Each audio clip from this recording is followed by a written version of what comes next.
And I went ahead and, kind of the MC for today. And this program, I should acknowledge right off the bat, I'd like to thank our sponsors. I'd like to thank the College of Liberal Arts for really providing the initiative here. We have the dean of the college here. He's going to say a couple of words to you here in a moment. I'd like to thank as well the Arkansas Humanities Council for providing a generous grant to sponsor this program, as well as the National Endowment for Humanities. So it's great we have folks looking out for us here in Arkansas to help promote the humanities, to help give y'all a taste of what the humanities has to offer. Today you'll get a glimpse or a window into the university study of the humanities. Now, what are the humanities, right? That's a question. So the humanities is a set of disciplines. Sometimes it's called the human sciences, sometimes it's called the liberal arts.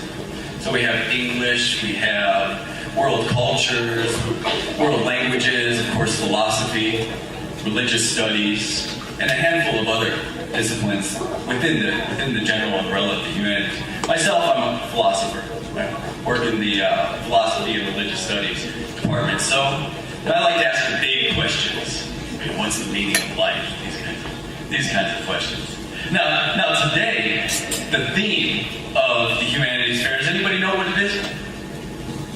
Ecology. Ecology, that's right. So it's humanities and ecology, or humanities and the environment, or humanity and nature, right? So, I'd like to think of today's theme not just as the conjunction there of humanities and ecology, but I'd like y'all to think about humanities as ecology today as well.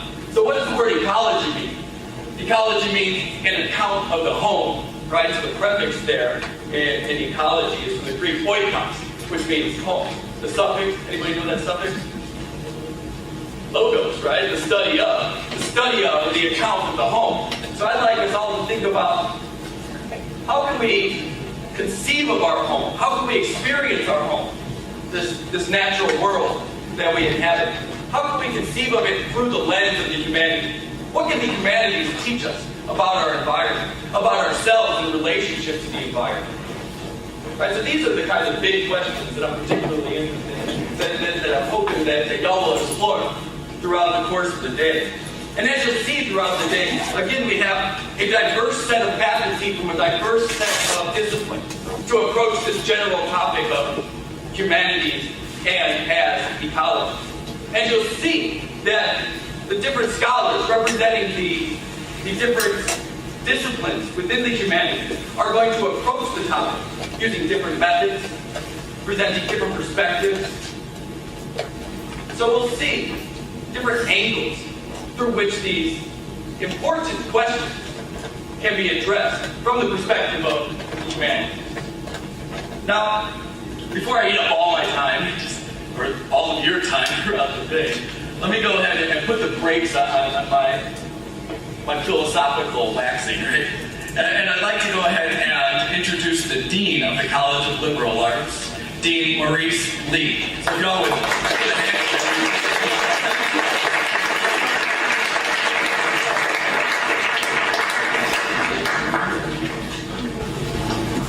Thank you very much, Dr. Brasovan.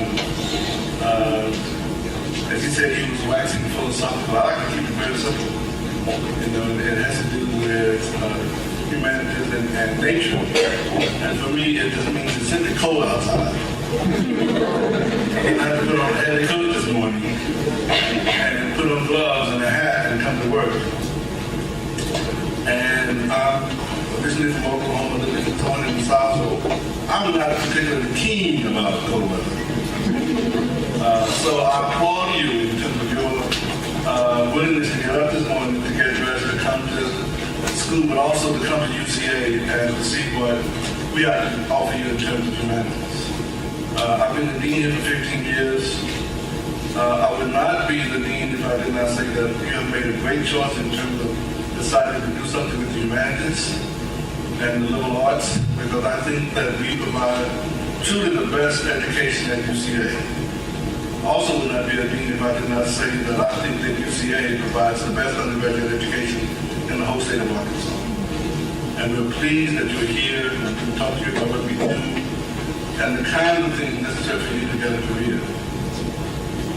I'm an English professor, and I remember very young as a person who loved English, writing a poem. It was probably to my mother. I really think it was.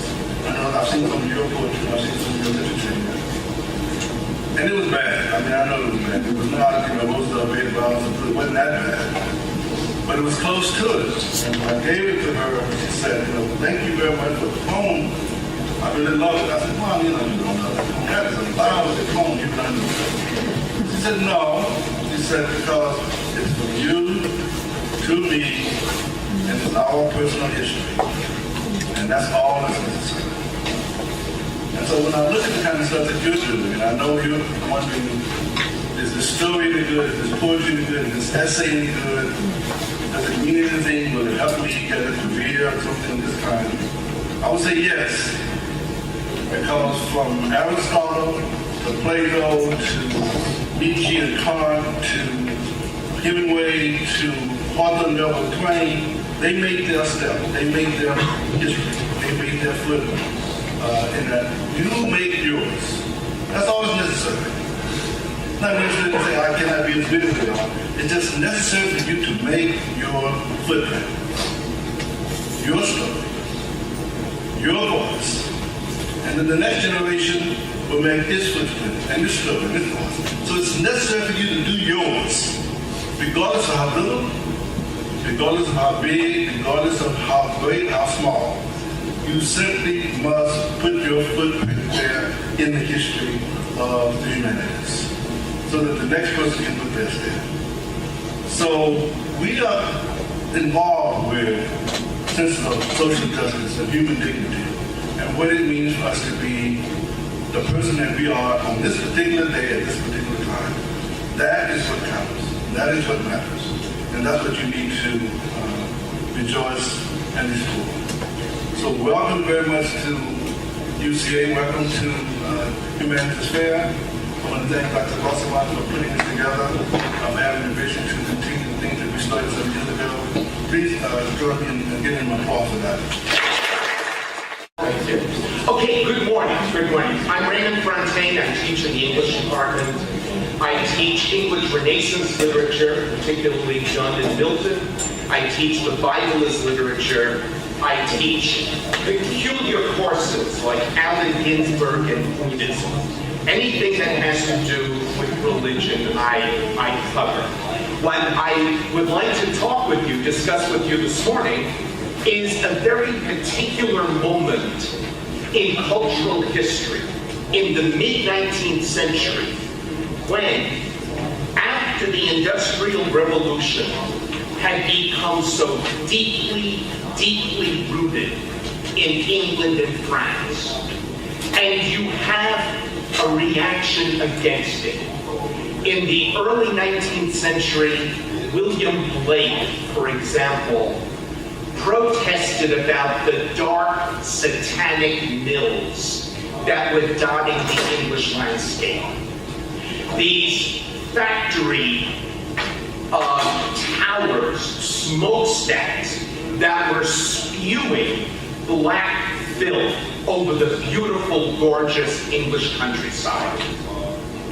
As early as the late 18th century, there was a concern with what industrialism was going to do to the perception, to the involvement with nature.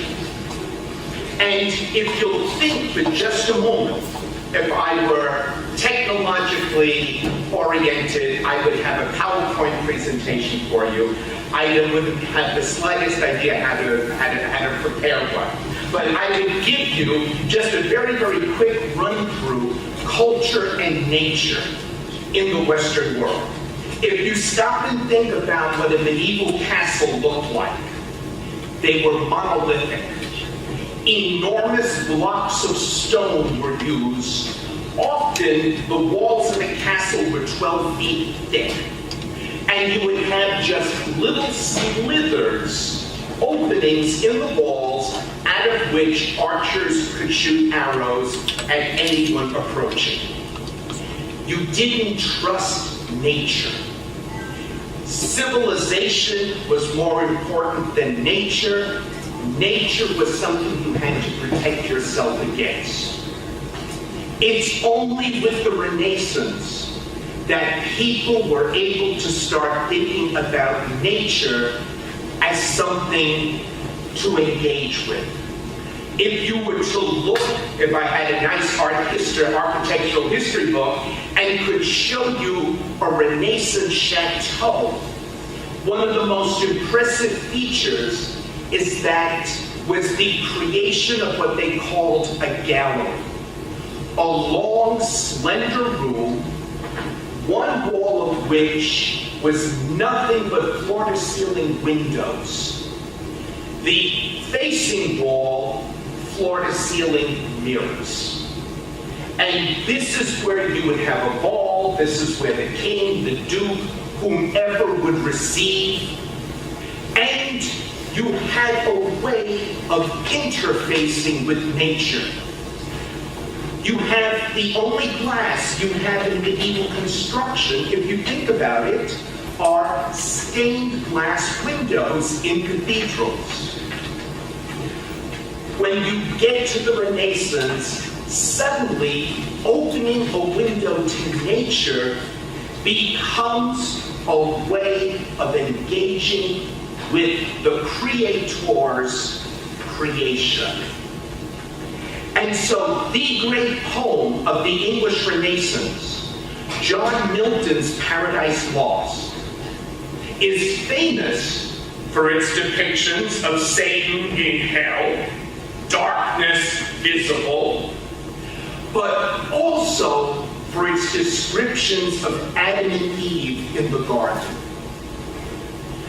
It became an epic action, a heroic action, Milton posited, for humans to take care of the garden. If we do not do this, the moment Eve, in Milton's Paradise Lost, the moment Eve takes her hand out of Adam's and says, I want to go off by myself and prune the roses, that's the moment the occasion of sin enters the world. Okay? So, if this is the world that you're looking at in the 17th century, where you have magnificent glass windows, you're reading Milton, and for the first time in cultural history, you have nature poetry. And then what happens at the end of the 18th century? Those dark, satanic mills start littering the landscape. It creates a spiritual crisis in the 19th century, and that's what I'm going to talk with you about this morning. Do you know the poet Gerard Manley Hopkins?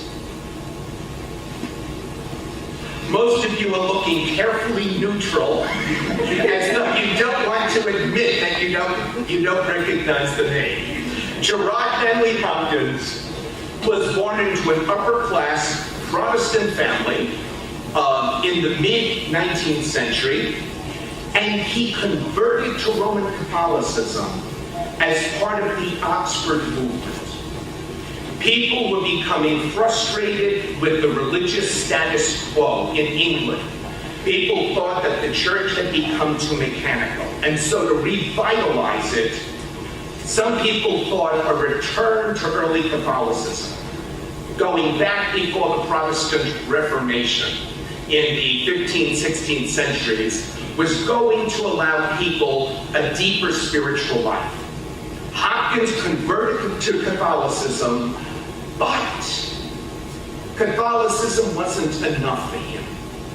He had to find his God in nature. And he writes a revolutionary kind of poetry. Just looking at his poems on the page, they do not look like anyone else's poetry before. When you hear a line of Hopkins' poetry, it doesn't sound like anyone you've ever heard before. The only poet who I think is on a par in this period with Hopkins is across the ocean. Emily Dickinson was doing something very, very similar, experimenting with meter and with rhyme, creating poems that you look at a Dickinson poem, it can be written by absolutely no one but Emily Dickinson. And like like Hopkins, Dickinson was so ahead of her day, she could not get published in her lifetime. Both Dickinson and Hopkins did not see print until years after their death. And even then, their descendants carefully controlled what was released in their names. I am going to show you, and that's why I asked you to gather as closely as possible. If I were able to do PowerPoint, I could give you some gorgeous, beautiful slides at the moment, which I can't do.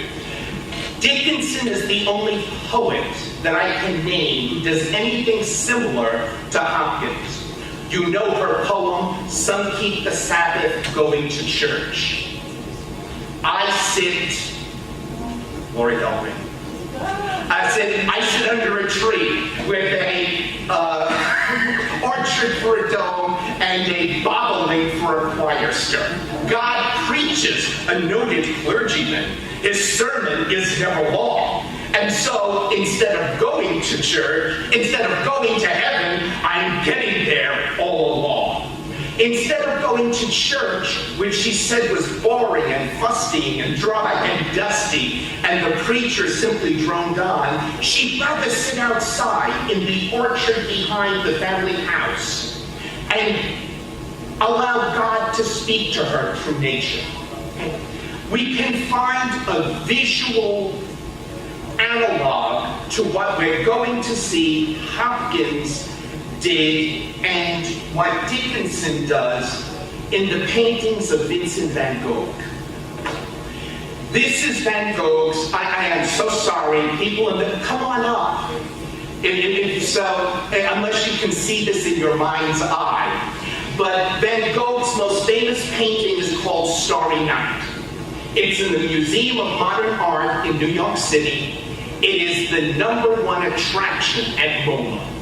The crowds in front of this painting, I want a taser to get them out of my way so I can study it more closely. Because look at what Van Gogh does. It's Starry Night, so yes, obviously we have mucho many stars plus the moon in the sky. But what did these stars look like? Look at any other painter in the 19th century. How did they paint stars? Delicate little silver pinpoints in the sky. What does Hopkins give us? Exploding fields of energy that have a central core and are just exploding outward.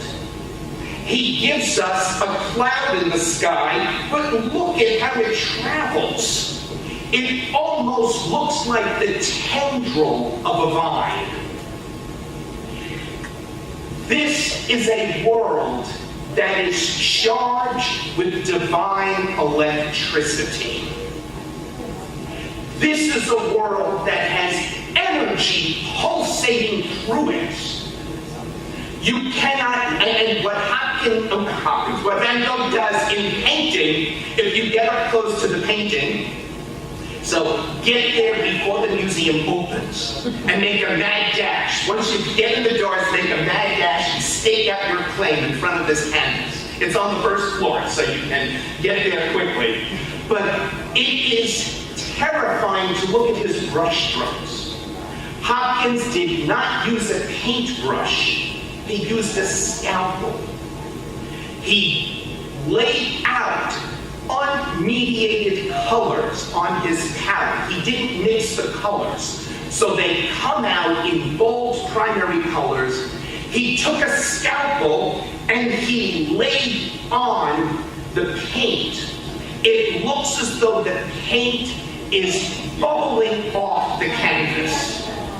It is so thickly laid on the canvas, his contemporaries looked and said, oh, this is just absolutely terrible painting. Because what did the Victorian art world value? Seamless mixing of colors. A perfectly harmonious canvas that is flat and silken. Hopkins looks as though it's rough wool yarn that has been glued onto the canvas. Or he gives us, I want to do just one more. They're marked. One more, where he loves, he's in the south of France. He loves cypress trees. But when he paints a cypress tree, it looks like something that is rising from the earth to heaven. Some of his cypress trees, I have the feeling, he doesn't write in these terms, but I have the feeling he's thinking of the burning bush from the book of Exodus. That God manifests himself in nature, a nature that is bedazzling, that is so powerful, all you can do is take your shoes off and stand in awe before it. Now, let's turn to Gerard Manley Hopkins. Did that handout circulate? Do you have access? Can people look on? Okay. The very first poem, and you tell me if you can guess why his contemporaries simply read this and scratched their heads and said, I don't want to publish this. This is cuckoo. This is wacky. Okay? Poem, sonnet, titled God's Grandeur. The world is charged with the grandeur of God. Where the title of my talk comes from. You see, first line of that poem. Okay. It will flame out like shining from shook oil. It gathers to greatness like the ooze of oil crushed. Why do men then now not wreck his rod? Generations have trod. All is seared with trade, leered, smeared with toil, and wears man's smudge and shares man's smell. The soil is bare now, nor can foot feel being shod. And for all this, nature is never spent. There lives the dearest freshness deep down in things. And though the last lights of the black west went, oh, morning at the brown brink eastward springs. Because the Holy Ghost over the bent world broods with warm breast and with bright wings. Feel a shiver, little electricity run down your spine. If not, you're a godless heathen. You're going to hell. If you go to college, you should be a business major. I'm sorry. It's the worst thing that I can. This is the Humanities Fair. I can say these things here. I'm handing my gen ed classroom because 50% of our students are business majors. So I just stifle that impulse and keep it to myself. So if you didn't feel the electricity, I am so sorry. We can get you psychological counseling. Okay, what do you think? It's intense, incredibly intense. And like Emily Dickinson's poems are deeply, deeply intense. Whereas Elizabeth Barrett Browning is writing, how do I love thee? Let me count the ways. And I'm not making fun of Elizabeth Barrett Browning, but that is what audiences like from a woman poet. What does Dickinson write? I cannot live with you. That would be life. And my love for you is so intense, I absolutely could not bear possibly to be in the same room with you. And so we meet apart, like a dog. I can't do it. I can't do the final sentence. I'm sorry. But what do we have here? We get a poetry that is incredibly onomatopoeic. Hopkins uses words that recreate the sensation. When he says, for example, it gathers to greatness like the ooze of oil crushed. Now, where did you get oil from in Hopkins' day? You're talking about oil, for the most part, you're talking about... Quick, I only have 5 minutes. We're talking about olive oil. And so how do you make olive oil? You have this big concrete or stone surface, and you roll around a big round rock on it.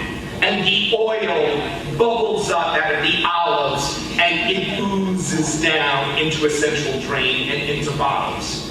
It's a biblical metaphor. The most magnificent thing you can do in the Psalms is to take oil and pour it over someone's head and watch it ooze down their hair, down their back. It's a symbol of luxuriousness in the natural world. This is what the grandeur of God is. But what is the problem? Why do men then now not correct his rod? If this is true, if the grandeur of God is so patently evident in nature, why are people such friggin' buttholes? Why do they walk around with their nose buried in their cell phone, texting asinine messages to each other? Why? Hopkins is terrified. We live in a world where all is seared with trade. What does it mean to sear something? To burn it. And so business and the Temple of Mammon, up that direction, the big business building, the next big building over on Dominican. The Temple of Mammon, that's where they sear the human spirit. They char it, bleared, smeared with toil. People simply working to make money. What are we doing? Where somehow to smear something is to spread something dirty and filthy over something that is pure. And the soil is there now. We're stripping the world, tearing all the trees down, nor can foot feel being shod. Because we now, in civilization, wear shoes, we lose this, we cannot feel the electric current coming up out of the ground and enlivening us. But in the second stanza, Hopkins says, and for all this, even though man has done his worst, nature is never spent. We can't exhaust nature. There lives the dearest freshness deep down in things. Somehow, deep down inside of the created world, there is something that is fresh. There is a core that is ever pure and that is always capable of renewing itself. Because, as he says, even though we see the sun go down in the west every day, and though the last lights off the black west went, oh, morning at the brown brink eastwards springs. Even as the sun sinks into darkness, in the brown, muddy eastern sky, the sun comes up. Because the Holy Ghost over the bent world broods. We're told in the book of Genesis, the Spirit brooded over the waters. That's a good biblical verb. Hopkins takes it, what do you see if you look at the bent world? If you look at the horizon, it is that concave or convex? Concave? I think concave. When you look at it, you see just this slight bit of light coming up on the horizon, and Hopkins says that's the Holy Spirit. That's the divine force of creation reasserting itself. You can't stand it out. Now, Hopkins was writing before Hiroshima and Nagasaki. Before, in the mid-20th century, we faced the possibility of completely exhausting and depleting the world. I don't know what Hopkins would say in response to the Exxon Valdez crisis of, is that 20 years ago now, 30 years ago, but an enormous oil tanker off the coast of Alaska foundered and unleashed hundreds of thousands of gallons of oil, destroying an ecosystem it still has not fully recovered, even after all the work that's been done. In your day, what took place on the Gulf Coast of southern United States a few summers ago, when British Petroleum lost control of one of its offshore drilling sites. I don't know if Hopkins would be as confident as he is in this poem. But what he tries to do by giving us this strange sounding poetry that you have to work so hard to find the syntactical thread of, is extremely difficult to paraphrase, for example. But what he does is force his reader to go slowly and to think about the world. It's his way of, much as Emily Dickinson's poetry was her way of trying to get people to look at the world differently. Dickinson gives us a lovely poem, A Flash of Evanescence. She does not, a rush of cochineal, this pinwheel of colors in her garden, and she doesn't put a title on the poem. She doesn't call it A Hummingbird. Instead, because she thinks people take hummingbirds for granted. They're small, seemingly insignificant birds, but for Dickinson, they're positively miraculous. As she says at the conclusion of the poem, the morning mail from Tunis. Go over to the shore of North Africa. How long did it take to get there? From there to Amherst, Massachusetts in Dickinson's day, 2 weeks in a steamer across the Atlantic, and then trains to get from Boston Harbor to Amherst. But she says the morning mail from Tunis. And easy morning's ride. Help me, Laura. Sorry, she's my colleague is an Americanist. I'm stumbling over my Dickinson quote. But a hummingbird moves so quickly. She anticipates it could travel from North Africa to Amherst in the morning.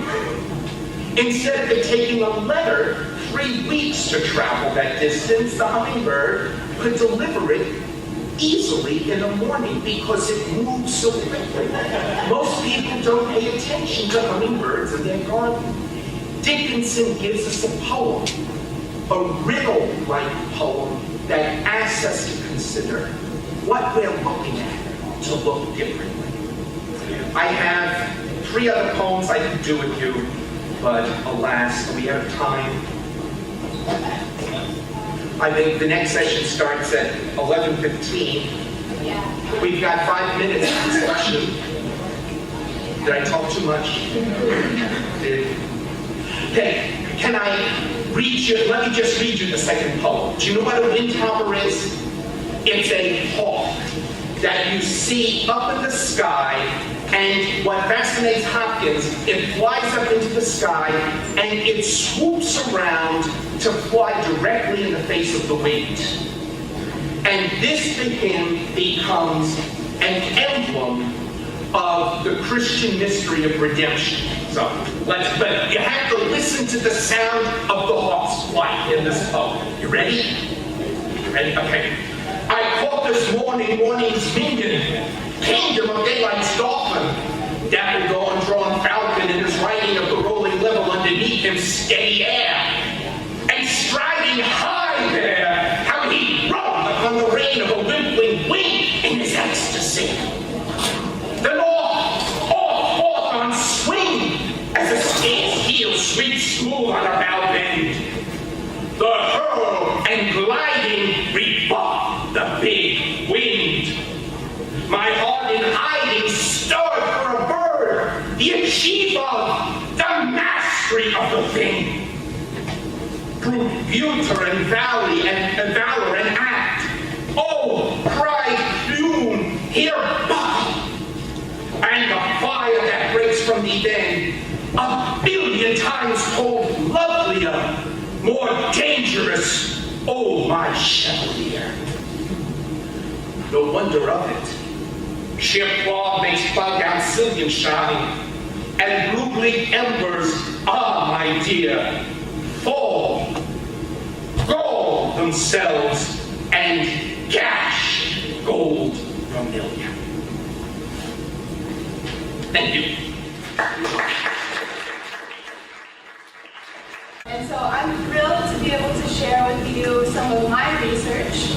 Primarily, I study sub-Saharan Africa and the literature, popular music, and culture of places like Senegal, Cameroon, the Congo. I don't know how familiar you are with West Africa or Central Africa, but today I'm going to give you a little bit of a picture of some authors from sub-Saharan Africa. And I'm thrilled to be able to introduce you to some of the types of texts that you can study if you come to UCA and take some courses in the humanities, as well as some of the types of discussions that you'll be having in your course. And so at the end of my presentation, I hope to open it up to a larger discussion about some of the implications of what the authors are talking about in their texts. So to begin with, I'd like to start with a thought by celebrated American novelist Toni Morrison. In it, she makes the connection between water, memory, and writing. She states, quote, "You know, they straightened out the Mississippi River in places to make room for houses and livable acreage. Occasionally the river floods these places. Floods is the word they use, but in fact it is not flooding, it is remembering. Remembering where it used to be. All water has a perfect memory, and it is forever trying to get back to where it was. Writers are like that, remembering where we were, the valley we ran through, what the banks were like, the light that was there, and the route back to our original place. It is the emotional memory, what the nerves of the skin remember, as well as how it appeared. And the rush of imagination is our flooding." End quote. The authors I will speak to you about today come from a different time and place. 20th century Senegal in West Africa. But water, for them too, plays a central role in their writing. In fact, as I explore in this talk, they use water as a symbol of two different ideas. First, in a way similar to Toni Morrison's thought, water serves as a repository of history. And second, water serves as a symbol of their own in-between position as Africans who left their home to live in France. Before looking at what they wrote, I need to give you a little bit of context so that you can understand who these authors were and why they were important. In the mid-17th century, France took over one of the main islands off the coast of Senegal, known as the Ile de Gorée, or Gorée Island. and this island would serve as one of the principal ports in the transatlantic slave trade. Throughout the 17th and 18th centuries, France maintained a presence in Senegal, and in 1848, they officially proclaimed the country theirs. It became part of a larger territory that you see here in red, called French West Africa. This came at a time where, as you can see by the different colors represented on the second map, many European countries were trying to increase their global position and were partaking in what was known as the scramble for Africa. Though the French respected the Senegalese population to a certain extent, colonization destabilized local structures and ravaged the country economically. The colonizers set up frameworks in Senegal, but also elsewhere in Africa, to deplete the country's natural resources so that they could profit economically from them. The Senegalese people had little power or say in this colonial context. They were not seen as equals of the French, and they did not vote on matters that would directly affect them and their environment. It was in this context that the two authors that I'll talk to you about today were born. The first, named Léopold Sédar Senghor, was born in 1906 in Douala, Senegal. He not only became an important Senegalese author, but he was also their first president, too. The second author, Ousmane Sosé Diop, on the right, was born only 5 years later in 1911. Both men had similar trajectories. At a young age, their families put them in French colonial school, where they learned to read and write French. Many young Africans who went through the colonial school felt that it actually distanced them from their families and from their local environments. At about your age, in fact, both men decided to leave their families and their homes to continue their education in France, because there was no university system in Senegal. Paris, at the time, was becoming a destination of sorts for Black intellectuals from throughout the world, including African Americans who were fleeing racism in the United States. It was within this context that the authors I will speak to you about today began to critique French colonial rule. First and foremost, they asked, why are we not allowed to run our own countries? Why does France get to profit from our labor? And they critiqued how the colonial system both encouraged and even in some cases forced many Africans to leave their homes in search of other economic opportunities. Yet, when they arrived in France, they were treated as second-class citizens because of their race. In the analysis I offer below, I suggest that the authors outline these critiques through the images they offer of the Senegalese natural landscape and using water. As I mentioned previously, Léopold Senghor was born in Senegal in 1906, but he traveled to France to continue his education. He would eventually become Senegal's first president. But before becoming president, and while Senegal was still under French rule, Senghor fought and wrote a lot about African identity. During World War II, he fought for France and was taken as a prisoner of war. While in prison, he wrote his most influential collection of poetry entitled Chants d'Ombre, or Songs of the Shadows. This collection generally reflects on Senghor's experience in Paris and recounts memories of his childhood in Senegal. A quick glance at the collection's table of contents indicates that nature will play an important role. One notes, for instance, many poems dedicated to specific geographic features, such as Joal Beach or the Sarn River in Senegal, which would be akin to the Arkansas River and its importance here, or natural phenomena such as hurricanes and snowstorms. What is surprising, however, is the types of natural images that do not appear.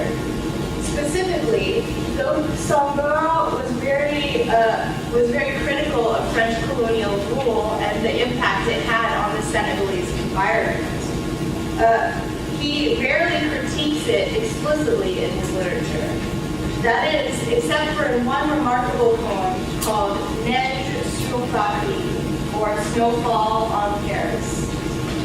Overall, in this poem, the narrator walks down the Parisian city streets the morning morning after a snowfall.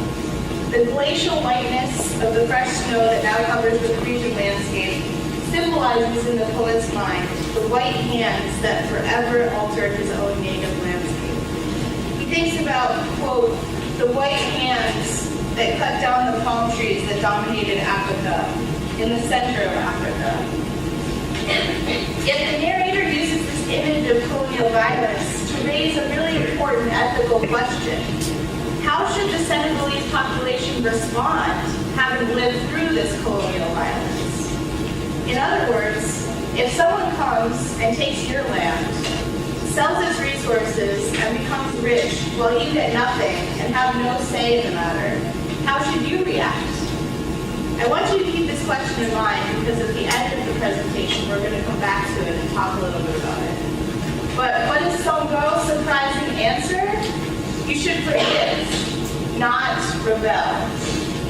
He says, quote, my heart, sir, melted like the snow on the roofs of Paris, in the sun of your gentleness. It is gentle to my enemies, to my brothers with white hands without snow. In Songo's view, blame and resentment towards your oppressors is dangerous because it causes you to continue to live in the past, rather than trying to find a way forward. At the same time, however, he emphasizes that forgiving does not mean forgetting. In fact, quite the opposite. One must first recognize the history or past wrongs in order to then move beyond them. This idea of memory brings us back to Morrison's quote with which I began my talk. No matter how much we try to alter this the natural environment and make it stay that way, the memories of how things used to be continue to come back to the surface of nature. As I suggested earlier, the poem Snowfall in Paris is exceptional because it explicitly remembers the colonial violence done in Senegal. Having analyzed Songo's poetry, I'd now like to turn our attention to another Senegalese writer, Ousmane Socé, and his novel Mirage de Paris, or Mirages of Paris. The novel is similar to Songo's poetry in many ways. First, both are written from the perspective of an African man who travels to Paris, and in so doing becomes distanced from his traditional culture. Whereas Songo's poetry, however, is more centered on remembering and forgiveness, Socé paints a little bit more of a pessimistic picture. First, he's more concerned with the relationship between the domination of the environment and the domination of the African people. Specifically, his novel tells the story of a young man named Brasovan, a young Senegalese man who finishes high school and travels to Paris to make a living. And he will suggest that by altering the African environment, French colonization creates the need for Africans to look elsewhere for jobs. In other words, this is one of the earliest examples of environmental migrants, and we'll talk a little bit about what this term means at the end of my talk. The opening lines to Mirage de Paris shares a lot in common with Songo's Humanities Fair. Here, Socé does two things. First, he discusses how French colonization irrevocably altered the African landscape. In fact, the text's opening lines begin by announcing that the destruction Senegal suffered under colonial rule. Farah, the protagonist, notes that colonial forces arrive and immediately begin altering the African landscape. Quote, they mapped out large straight roads, planted double rows of palm trees that now embraced each other above the boulevards to block out the sun's rays. End quote. Additionally, Farah also notes that, how they construct a railroad, which is a colonial tool used to extract resources from the local environment. Yet despite the prominence that colonial alterations to the landscape received in this first paragraph, the rest of the text falls silent on the ways the Senegalese landscape was irrevocably altered by the colonial presence. Instead, this violence is mapped onto Farah's body. Socé announces the role colonial education will play in changing Farah's relationship to his own land. Significantly, he uses an extended metaphor between the colonized landscape and Baja's body to suggest the violence of colonial rule extends to both the people and the landscape. He writes, quote, "In this village, a young black man grew like a tamarind tree, free in its space. No taller than a sheep, a large, round, proud head, his well-developed chest on strong, skinny legs. His hair was as tangled as the underbrush. Certain hairs were straight and formed islands of cobs. Others curled back among themselves, forming hills and valleys." Sosa's use of vocabulary associated with nature to describe Baja's body suggests that he exists in a natural and even pre-colonial state. It is not long, however, before he begins his colonial education, and his body becomes a site of French conquest. After succeeding in the colonial school system, Baja decides to travel to France to earn a living. After moving to Paris, however, he struggles economically and socially in a system that's prejudiced against racial minorities. In this sense, Baja's difficulties reveal some of the inherent paradoxes of French colonization. Though the French traveled to Africa to exploit the land and to extract primary resources, there are certain materials that are considered undesirable in the colonial sector. So France is going to Africa and creating a system where the African people cannot profit off of their own land. And yet, when the African people leave to go to France to survive economically, they're not welcome. So today suggests, in fact, that the only way for Baja and for other African migrants to succeed is to become complicit in the larger colonial system that exploits their African lands. This is evident in the idea Baja comes up with to make money. He intends to become a middleman, selling African foodstuffs to Europeans. In this economy, Baja must either participate in the exploitation of his own land, or he must be exploited himself. This is also evident when he tells his French wife, named Jacqueline, about the African safari that he plans to take them on should his business succeed. Significantly, his description of Africa they will explore bears no traces of the violence that he announced in the first paragraph. Their itinerary will be filled with exotic locations such as the Futa Jallo Mountains, the lagunas in Abidjan that he likens to the Venetian canals, and the phosphorescent lake in Pointe-Noire. So, though racist colonial violence has destroyed his native Senegal, Baja has ultimately become complicit in perpetuating this system of colonial violence. In the end, he becomes bound up in a system over which he has little control. His colonial education has profoundly reshaped his relationship to the land.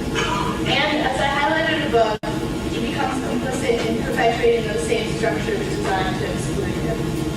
His business never takes off, and falling into a deep depression, he ultimately decides to return back to Senegal. Before he gets the opportunity to return, however, he, like the narrator in Ned Stropapi, the poem that we looked at earlier, wanders the streets of Paris. Shivering in the cold Parisian winter, perhaps not unlike the cold Arctic polar vortex that we have in Arkansas right now, he arrives at one of the many bridges crossing over the major river that runs through the heart of Paris, known as the Seine. When he peers down into the water, the image reflected back to him transforms itself before his very eyes. He sees, quote, "In the calm water that was beginning to freeze over, he saw his native village, its huts hidden among the mahogany trees. Fine needles of golden sun penetrated the tree's hair, staining the shadowy green fields purple. His sister was coming back from a well and was carrying perfectly balanced a gourd filled with water. This image faded away, replaced by the dominating silhouette of the Eiffel Tower, or of the metro roaring along its underground rails, the Arch of Triumph, the Champs-Élysées Avenue, the swarm of its elegant cars, end quote. These images of idyllic pre-colonial Senegal disappear, and in their place, Faha sees French monuments, terrestrial symbols of France's imperial conquest. Based on Paris's geography, there's no way that Faha could have literally seen the Arc of Triumph or the Eiffel Tower reflected in the Seine River, particularly the Arc of Triumph, because it's too far away from the actual river to be reflected there. So what will be far as faked? The text remains very pessimistic on this front. Faha, delirious with happiness, plunged into the frigid waters of the Seine, warmed and enchanted by the visions he embraced in his arms. That Faha meets his demise in the Seine River, I claim, is of extreme importance. His body joins the African landscape he saw reflected in the Seine's waters, and he, like colonized Senegal, becomes just another fatality in a long line of colonial conquest. This again returns us to Toni Morrison's quote.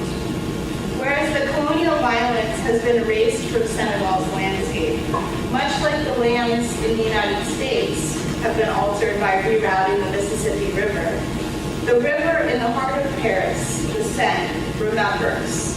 It is also the writer, as Toni Morrison points out, who draws our attention to the river as the repository of histories that we would rather forget. So in my view, though these texts are written about a time and a place that's completely different from 2014 Central Arkansas, they nevertheless force us to look at how our practices effectively have similar results. Ultimately, they challenge us to define where our home is. For both the authors and the narrators, they lived at a time when the only land they knew as their home was also not their home. They had no control. Subjugated under the control of another land, they nevertheless traveled to the other land in search of belonging, only to be marginalized there. So in my view, these texts raise some questions for us. Where do you call home? Why is it your home? How would you react if your land was suddenly taken from you? And why might Sangor promote forgiveness? So some questions for you. What would you do? What might your reaction be if your land was suddenly taken from you and someone tried to profit from it? Not forgiveness. Why not forgiveness?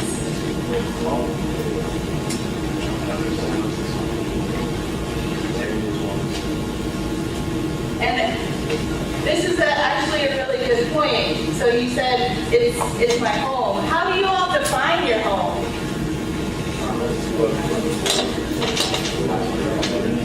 Comfort, love, place where you're comfortable, environment. What do you mean by environment?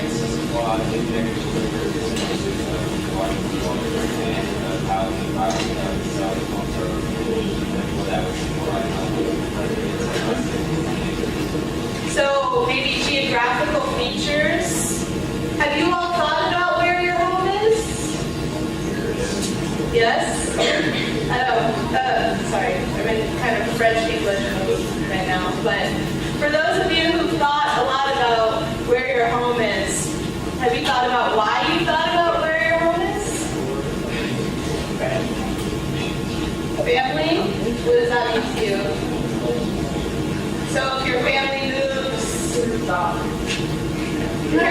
moves, let's say, from Arkansas to Florida, Mexico, still that's your home. So maybe a different view of home than more geographical conception of home. Do other people feel differently?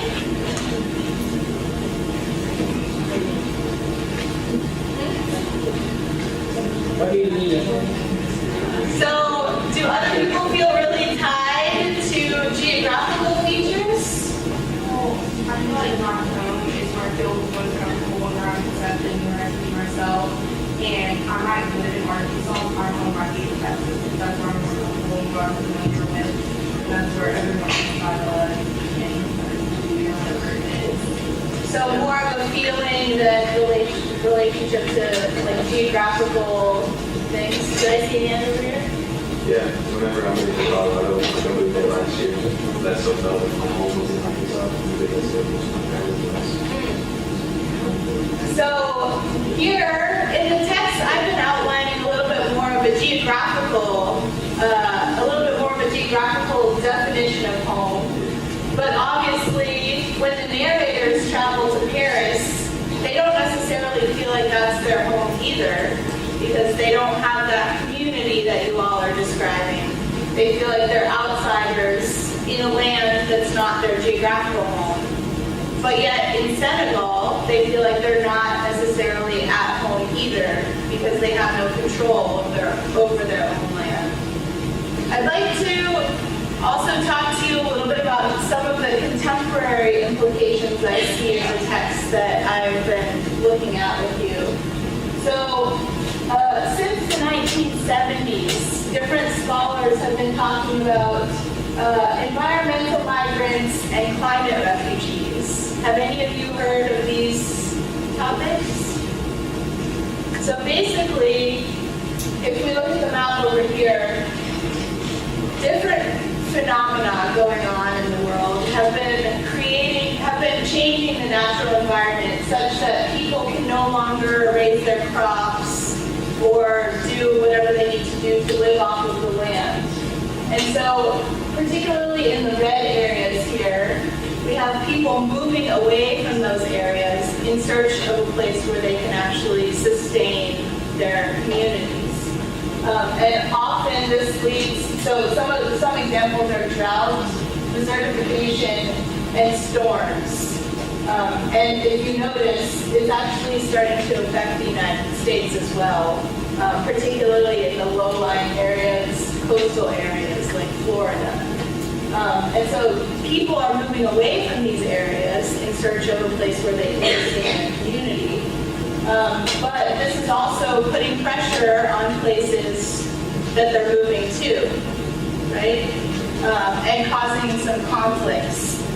So, in my view, the texts that I looked at are some of the earliest examples of environmental refugees, people who are leaving their land because the landscape that was there was forever altered. And those texts were written almost 60 years ago. So my question is, what is our responsibility to those people who are displaced because their environment is no longer inhabitable? Should we embrace them? Why or why not? And then how should displaced peoples react? Where does one draw the line between blaming and remembering, and is remembering important? So maybe coming back to this first set of questions, what should our responsibility be towards people who are being displaced? Embrace them? Do we have any thoughts about drawing lines in terms of, because the United States maybe can only accept so many people.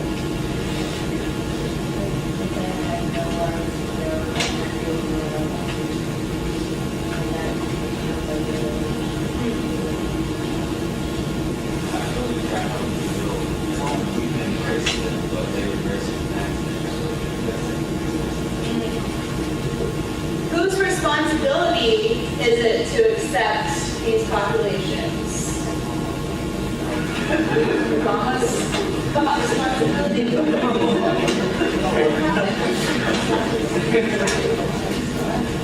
Let's think a little bit broader. So, us as people, What we do is things like other people's lives. So you get counselors to train, like it displays people. So it's almost the same thing as you saw kids. They have to embrace it. And as a world on a larger scale, someone So is it the responsibility of all peoples worldwide to accept displaced peoples? You're saying yeah. Why are you saying yes?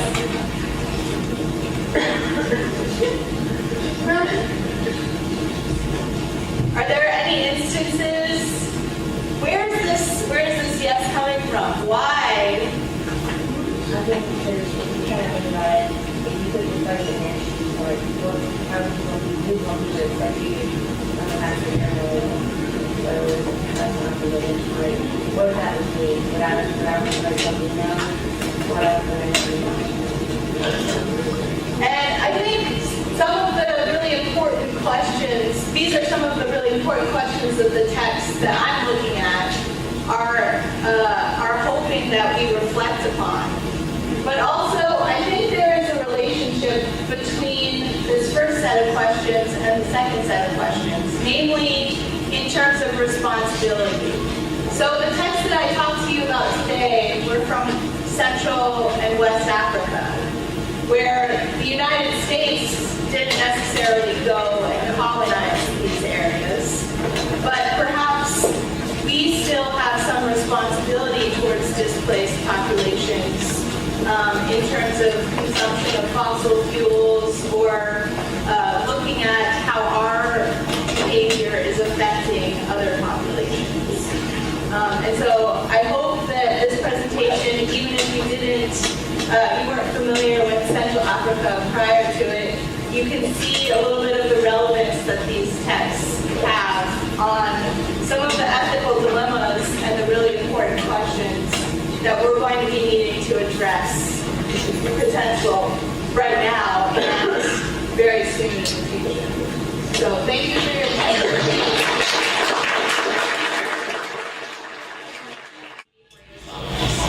So today what I'm going to be talking about in the little brief period of time that I have you with my passive audience is the idea of post-human animals.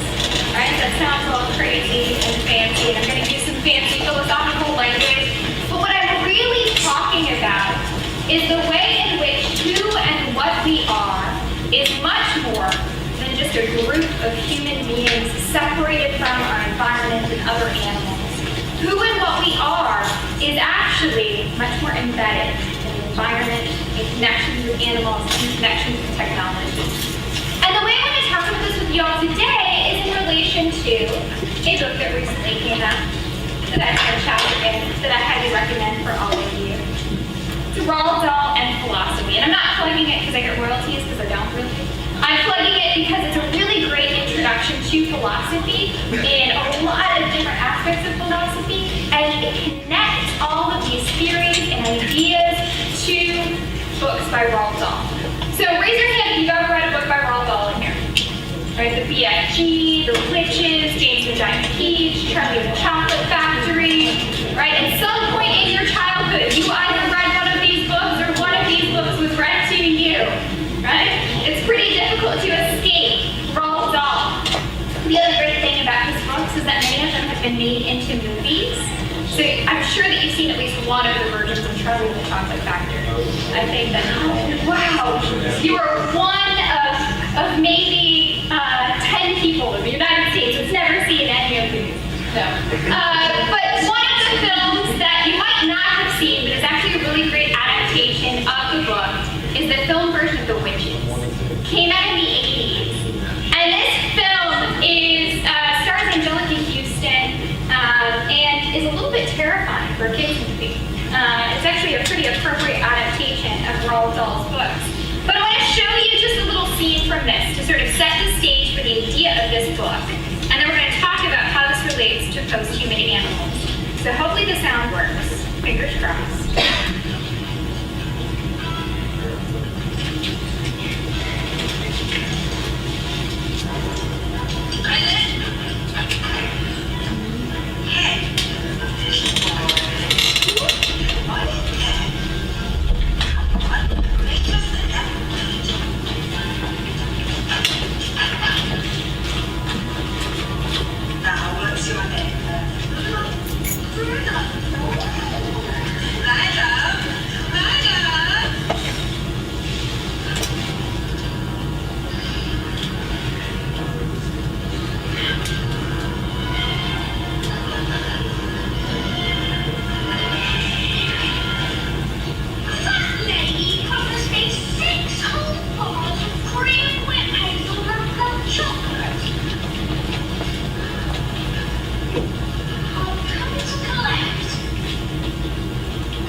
idea that there are witches all over the world.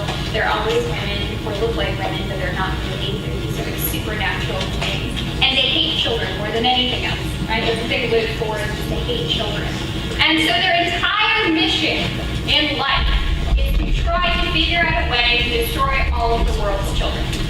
So the plan that they come up with, what you just saw in the scene, is they decide that they're going to turn all children into little mice to convince their parents and guardians to actually kill them on their behalf, right? Because nobody likes mice, so they'd just be killed and trapped.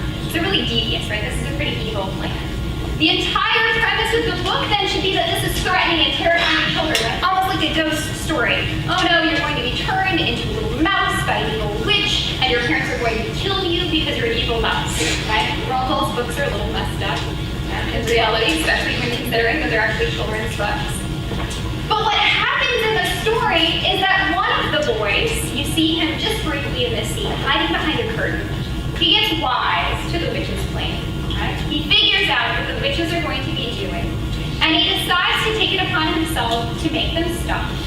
And in order to do so, he willingly takes the potion that the witches have created, turns himself into a mouse, and uses his newfound abilities as a little mouse boy to infiltrate the witches and to destroy their evil plan. So what does this have to do with the idea of being post-human?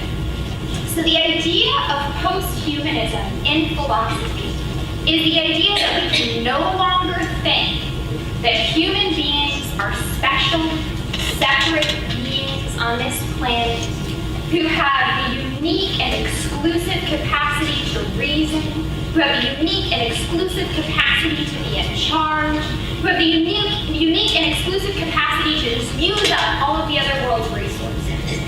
The idea of post-humanism suggests instead that we are part of nature, that we are not what's called anthropocentric beings, right? That's the idea of human-centered beings, but that instead we're part of a world in which we're engaging with animals, other human beings, the environment, all the time, and then also engaging with technology.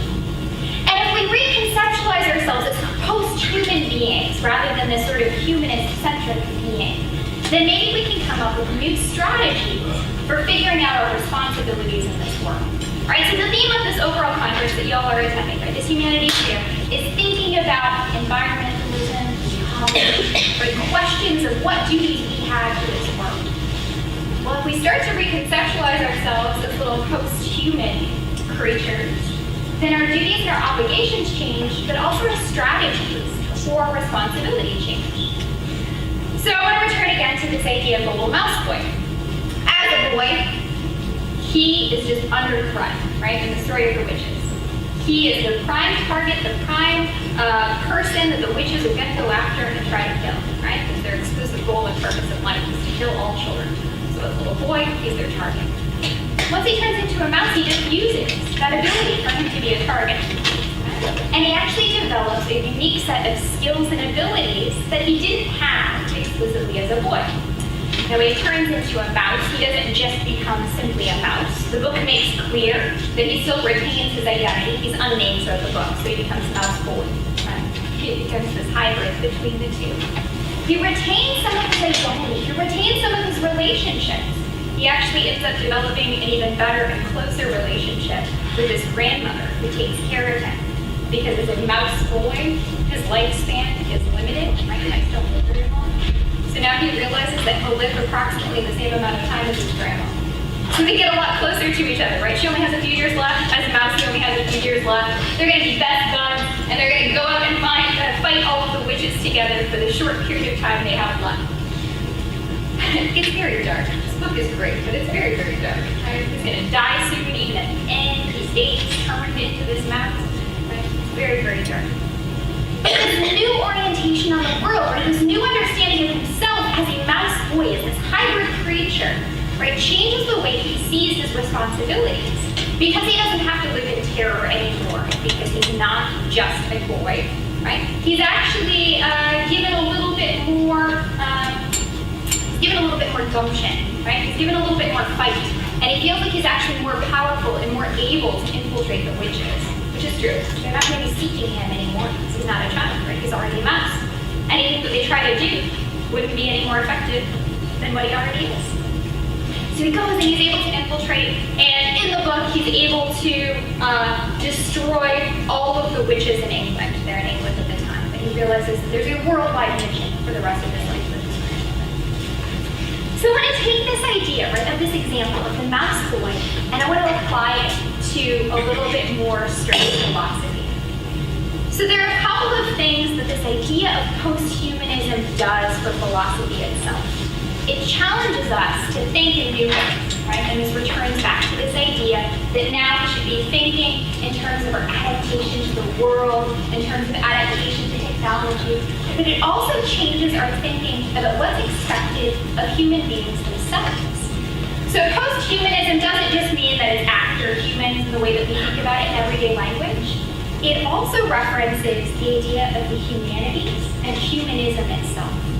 Right? So the idea of humanities, the idea of humanism, traces all the way back, arguably the most complete formulation, to this philosopher Immanuel Kant.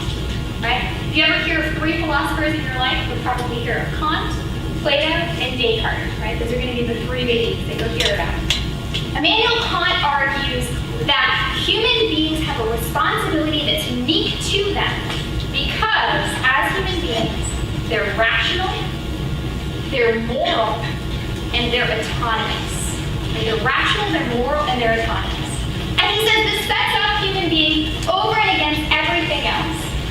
And he actually argues that there's even an elite group of humans capable of doing this. Kant believes that only white men from Europe have all of the capacities, have all of the training under humanities and humanism to actually be responsible in this way. So most of you in this room, according to Kant, right, would not be able to actually be responsible, autonomous, rational beings. You would think that you're somehow lesser than, right? Now, how many of you think that's a problem?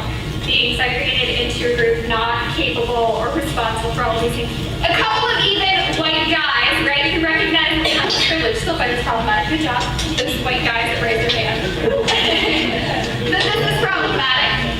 So what do we do then? If this is one of the founding fathers of philosophy, right, the 3 big names, and he argues that we are uniquely able to do these things, right, that only white male Europeans can take responsibility and take control, and that they basically get to have control over an entire legacy of ideas, an entire legacy of what's ethical and moral, and an entire legacy of basically caretaking of the world.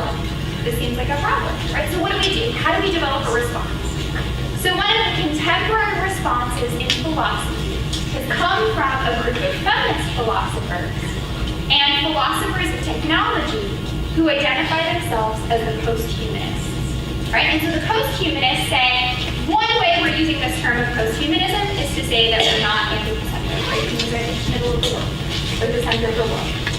But the other sense they mean this in is to challenge those philosophies, those assumptions, those ideas that come from Kant, right? To challenge the idea that it's just an exclusive elite group of people who can actually be responsible, autonomous, and free, right? So post-humanism means both of these things. They're sort of playing on that one. The post-humanist feminist philosophers are also responding to and indebted to something called eco-philosophy and eco-feminism. And that basically is exactly what it sounds like. It's philosophies, it's theories that are related to the environment and ecology, right? This is the idea of eco-philosophy and eco-feminism.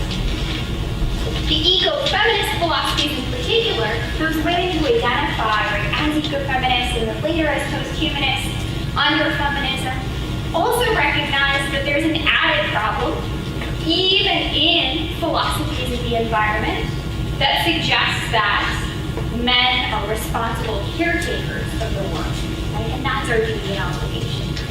And so eco-feminist philosophy suggests that there's a relationship between being sexist and racist and being anthropocentric, right? There's a relationship in the philosophies, in the theories between these things.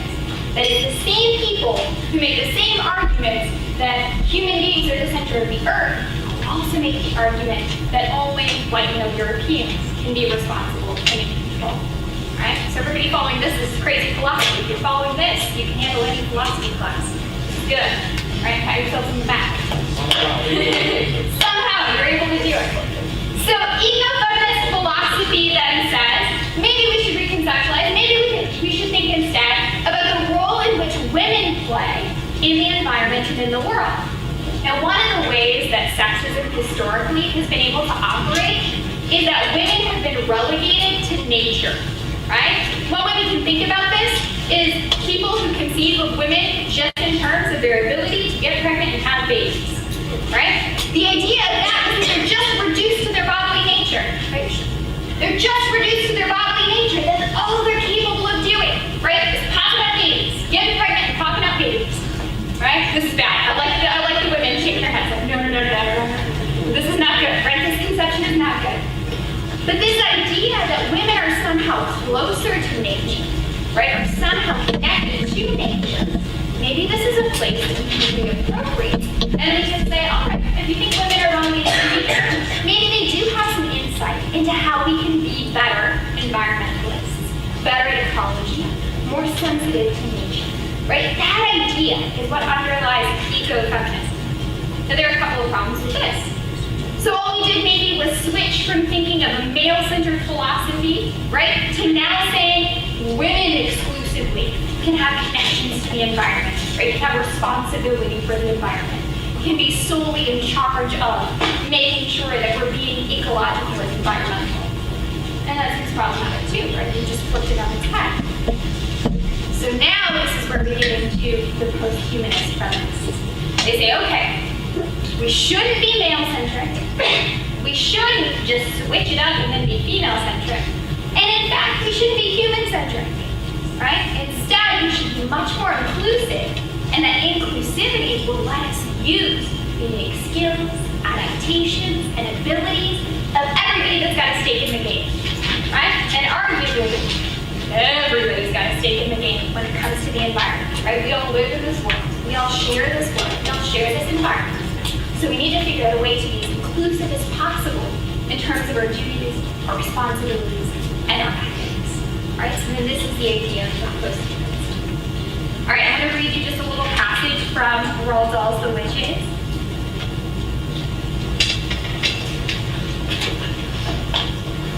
Because I love this passage. It cracks me up every time.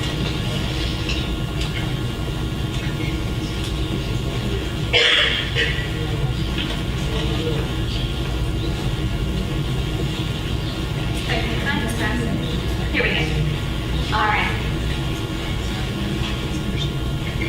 Very carefully, a victim is chosen. Then the witch stalks the wretched child like a hunter stalking a little bird in the forest. She treads softly, she moves quietly, she gets closer and closer. Then at last, when everything is ready, and she swoops. Sparks fly, flames leap, oil boils, rats howl, skin shrivels, and the child disappears. The reason why this passage is so interesting is it combines this idea that the witches represent everything that's bad about the humanist framework, right? They see themselves as being solely responsible for taking over the world. In their messed up way of thinking, they think that means the best way to be caretakers of the world is to get rid of children because they're terrible and evil. But we also see in this passage that they think of themselves as hunters, right? They don't value the birds, they don't value the environment either. And they think the way out of it is to make it all disappear, right? To hunt, to speak up on them, to make them disappear, to get rid of that problem. In response, though, we've got the boy who turns into a mouse, who uses his newfound skills and his new relationship with his grandmother to do something unique and different and unexpected, right? That he, in this unique position, in this unique place, is able to provide the only viable response, the only alternative to the witches that exist. So he's able, as a post-human creature, to get into this framework, into this philosophy, to be more creative, to provide an alternative, right? To get out of this human-centric, pretty evil, exclusive framework, right, that exists in both humanism and the witches themselves. All right, so I want to leave a little bit of time for questions in case you want to ask some things about ladies in philosophy, about majoring in philosophy in general, about gender studies, or about EDGE. And I want to end my official talk there. Right? I recommend, though, reading the book The Witches or watching the movie, and then, of course, also reading the book. So do you guys have any questions? About philosophy, about literature, and what's related to that?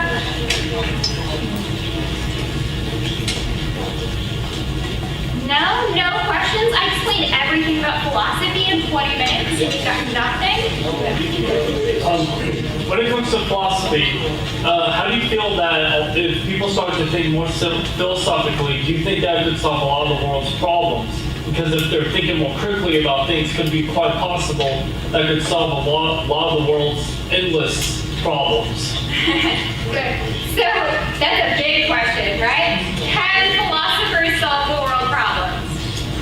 I say one, to the idea that being a philosopher is being a critical thinker, is being a creative thinker, is trying to develop new responses and new alternatives, then yeah, those are exclusively going to be the group of people that can solve any sort of problem, right? Does that mean that I think that I, magically, as a philosophy professor, am going to solve the world's problems? No, right? But it means that the skills that you get, that we emphasize in philosophy, are precisely the skills that people need to come up with the right types of answers and more creative responses. And this is what I see as so interesting about post-humanism in particular, right? It's all about creativity and critical thinking and getting out of our ruts, even in philosophy. Other questions? Maybe not such big questions, right? I'm not going to solve all the world's problems.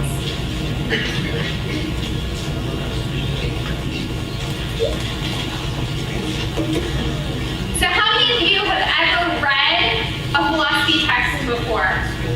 Or had an opportunity to take a philosophy class in high school? A couple of high schools offer that.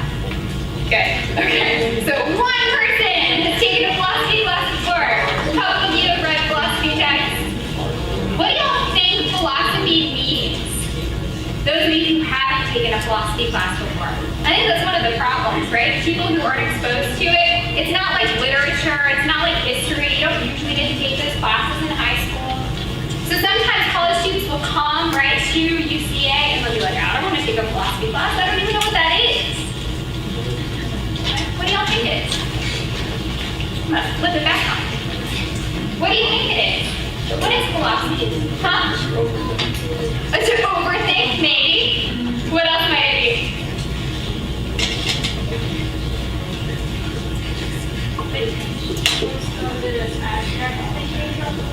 Okay, so maybe abstract thinking, thinking about some of the big questions, rather than thinking about applied issues.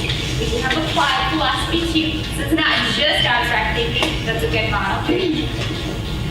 So if you just break the word down itself, philosophy means, literally from the Greek, love of wisdom. Right? It means that you have this relationship with constantly searching for and trying to figure out new ideas. Right? That's all it means. So it also means that philosophy historically has had a lot of other disciplines as part of it. The very first universities, guess what? They were just schools of philosophy. Right? That was the very first subject you could ever study in a university, in a school, just philosophy. And all of the other sub-disciplines in college actually came from us. So we're the first. But we still come up with some bad ideas sometimes. Right? Like Kant and his idea that only white young Europeans can think. Right? That's a bad idea. Clearly a bad idea. Yeah, Dr. Brasovan. I think philosophy is a disposition. It's a way of life. It's a way of approaching life. So it's an awe and a wonder at the world, that there even is a world, and the complexities and the subtleties of the world and the self. Right? So it's an examined life. Right? And as the great granddaddy of philosophy once said, I think his name is Socrates, right? The unexamined life is not worth living. So philosophy provides us with a means of enriching our experience. That's just awesome. Throw that out there too. No, that's good. And I think that connects back to the question we had from the back, right? What good maybe can philosophy do us? It's thinking in those creative ways, right? Examining in those creative, in-depth ways, and thinking about how our lives can be made more meaningful, and thinking potentially about how we can have a meaningful engagement with the rest of the world too. Right? anything but post-humanist and eco-philosophies. All right, you guys, well, it's about time for you to head on over to your next talk, wherever